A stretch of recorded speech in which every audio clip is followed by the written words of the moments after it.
കോഴിക്കോട് ചെമ്പനോടിയിൽ കർഷകൻ ആത്മഹത്യ ചെയ്ത സംഭവത്തിൽ വില്ലേജ് ഉദ്യോഗസ്ഥർക്ക് പുറമെ കൊയിലാണ്ടി താലൂക്ക് മുൻ തഹസിൽദാർക്കും വീഴ്ച പറ്റിയതായി റവന്യൂ വകുപ്പ് additional chief secretary P H. Kurian.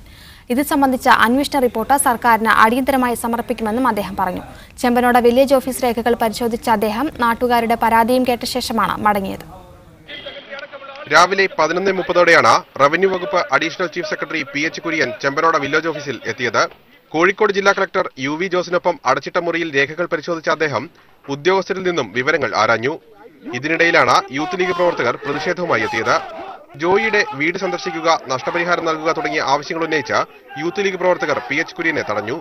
ഇതിനിടെ CPM പ്രവർത്തകർ പ്രതിഷേധക്കാർക്കെതിരെ രംഗത്തെത്തിയത് സംഘർഷം സൃഷ്ടിച്ചു. തുടർന്ന് പോലീസ് യൂത്ത് ലീഗ് പ്രവർത്തകരെ അറസ്റ്റ് ചെയ്ത് നീക്കി. വില്ലേജ് ഓഫീസിലെ രേഖകളിൽ കൃത്രിമം നടത്തിയതായി കണ്ടെത്തിയില്ലെന്ന് പരിശോധനയ്ക്ക് ശേഷം പി.എച്ച്. കുര്യൻ പറഞ്ഞു. താൽക്കാലികമായിട്ട് അടയ്ക്കാനായിട്ടൊരു വകുപ്പ് നിയമത്തിലില്ല. അത് പെർമനന്റ് ആക്കി കൊടുക്കാറുന്നതാണ്. അതുപോലെ സമാന സാഹചര്യത്തിൽ ബാക്കിയുള്ളവർക്ക് കൊടുത്തിട്ടുണ്ട്. അപ്പൊ അത് ചെയ്യുന്ന കാര്യത്തിൽ അവർ കുറച്ച് ഡിലേ ഉണ്ടാക്കിയിട്ടുണ്ട്. അതിന് ഒരു വീഴ്ചയായിട്ട് നമ്മൾ ചെമ്പനോടയിൽ നടത്തിയ അദാലത്തിൽ അദ്ദേഹം നാട്ടുകാരുടെ ഭൂമി സംബന്ധമായ പരാതികൾ കേട്ടു. ആത്മഹത്യ ചെയ്ത ജോയിയുടെ വീട് സന്ദർശിച്ച ശേഷമാണ് അദ്ദേഹം മടങ്ങിയത്. ക്യാമറ പേഴ്സൺ സഞ്ജു പുറ്റമലപ്പം, PL കിരൺ, മീഡിയ 1 കോഴിക്കോട്.